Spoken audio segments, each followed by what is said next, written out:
PPP model అనేది best running model across the globe, across the country, at least మనం national స్థాయిలో మాట్లాడుకుంటే. అందుకే వీళ్ళందరూ వెళ్తే కేంద్ర మంత్రి నిర్మలా సీతారామన్ బాబు ఇది ఆయన పీపీపీ మోడల్ అంటే ఇలా వర్కౌట్ అవుతుంది, మీకు తెలియదేమో నేర్చుకోండి అని చెప్పి క్లాస్ పీకి పంపించారు. అంటే మీరు ప్రభుత్వం ముఖ్యమంత్రి ఎంత చెప్తున్నా ఈ యాగి ఈ రాద్ధాంతం దేనికి? అన్యాయం కదా. ఇప్పుడు పాపం విద్యార్థుల్ని వాళ్ళ పక్కదారి పట్టించడము, లేకపోతే తల్లిదండ్రులను పక్కదారి పట్టించడం. మరి కోటి సంతకాలు ఎవరు పెట్టారో నాకైతే అర్థం కావట్లా, మీకు తెలిస్తే చెప్పండి. హలో శిరీష్ గారు వినిపించిందండి నేను అడిగింది? మధ్యలో కరెంట్ ఆఫ్ అయిందండి, జస్ట్ ఎనీవే ఇప్పుడు నాకు పాయింట్ ఏంటంటే మీరు చెప్తున్నారు, ప్రభుత్వం చెప్తున్నారు, అందరూ చెప్తున్నా వీళ్ళు యాగీ చేస్తున్నారు. కోటి సంతకాలని గవర్నర్ గారి దగ్గరికి వెళ్ళి ఒకవైపు అంటే తల్లిదండ్రుల్ని పిల్లల్ని ఒక అన్రెస్ట్లో పెట్టాలి ఏదో రకంగా, అదే ప్రయత్నం కనిపిస్తుంది నాకు. రిషి గారు, మీకు ఆంధ్రజ్యోతి ప్రేక్షకులకి ప్యానెల్లో ఉన్న ఇతర సభ్యులకి కూడా శుభోదయం అండి. మూర్ఖుడు 5 సంవత్సరాల అధికారంలో ఉండి ఏం చేశాడో ఈ రోజు అధికారం కోల్పోయాక కూడా అదే తేడా అయితే నాకేం కనిపించట్లేదండి. పోనీ ఆయన అధికారంలో ఉన్నప్పుడు ఏదైనా పనికొచ్చే పనులు పనికొచ్చే మాటలు మాట్లాడారా అని మీకేమైనా అర్థం ఉందా? మీకేమైనా అర్థమైందా? పీపీపీ మోడ్ గురించి జగన్మోహన్ రెడ్డి గారికి ఏం తెలుసు మీరు అడిగారు కదా. ఆర్టిఫిషియల్ ఇంటెలిజెన్స్ గురించి ఆయన చెప్పిన వివరణ విన్నాక ఆయనకి మళ్ళీ అలాంటి క్వశ్చన్లు వేసే ధైర్యం చేస్తారా అండి? ఎవరైనా క్వశ్చన్లు వేసి కామెడీ వినాలనుకునే ధైర్యం చేస్తారా? మీరు వినుంటారు కదా ఆర్టిఫిషియల్ ఇంటెలిజెన్స్ అంటే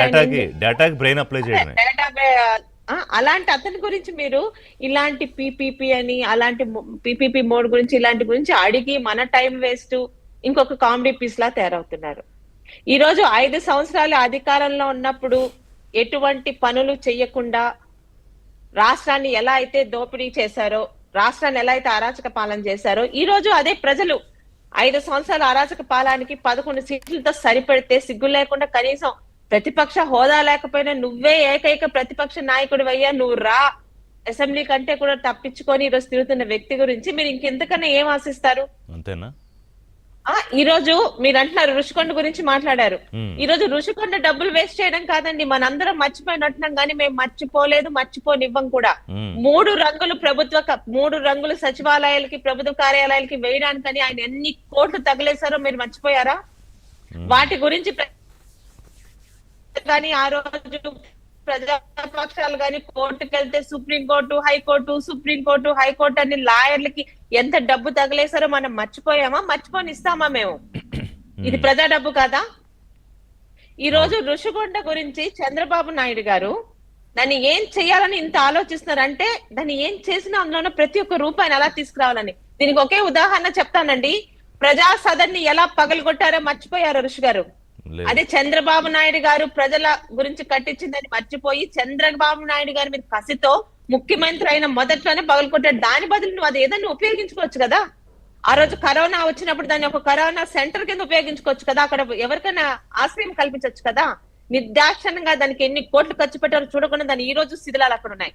అంటే ఒక మూర్ఖుడు, ఒక బుద్ధి జ్ఞానం లేనివాడు, ప్రజలు రాష్ట్రము సంక్షేమము అభివృద్ధి ప్రజల గురించి ఎవరైనా చెయ్యాలని ఆలోచన లేని వాడిని ఏం చూసి అధికారంలో పెడితే మనం ఎలాగ దిగజారిపోయామో, ఎలాగ రాష్ట్రం వెనుక తిరిగిపోయిందో 5 సంవత్సరాలు చూసాం. అయితే కనీసం కొంతమందికి బుద్ధి వస్తుంది కానీ బుద్ధి అన్నది రాకుండా కనీసం కింద పడ్డాక అన్నా ఆలోచించుకుంటారు, కొంతమంది ఇంట్రాస్పెక్ట్ చేసుకుంటారు, అయ్యో తప్పు జరిగిందా. కొంతమందికి అంటే జ్ఞానం కాకపోయినా కనీసం అరే కింద పడ్డాము, ప్రజలకు నచ్చని పని చేసాము, మనం ప్రజల దృష్టిలో మళ్ళీ పైకి రావాలన్న వాళ్ళకి మీరు అనుకున్న బుద్ధి ఉంటుంది.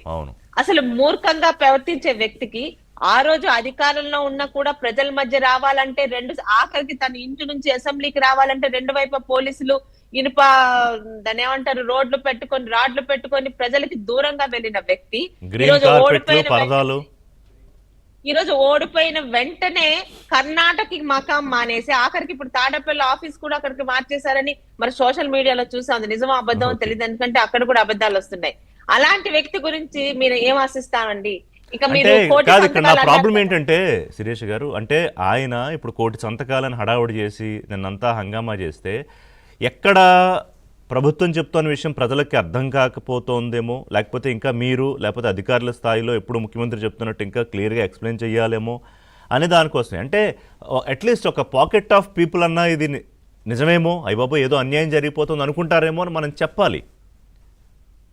అది చెప్పడానికే ఉన్నామండి. ఇంకా 11 మందికి ఓట్లేసిన జనాలు ఆ, కడపలోని వివేకానంద రెడ్డి గారిని ఎవరు చంపారో ఆయన కూతురే చెప్తుంటే ఈ రోజు అయినా కడపలో అవినాష్ రెడ్డి గారికి ఓట్లేసి గెలిపించిన జనాలకి చెప్పాల్సిన అవసరం చాలా ఉంది. అందుకే అంటున్నాను, Certainly. 3 రంగులకి ఎంత వేస్ట్ చేశాడో జనాలు మర్చిపోయారేమో, దాన్ని మర్చిపోనివ్వమని.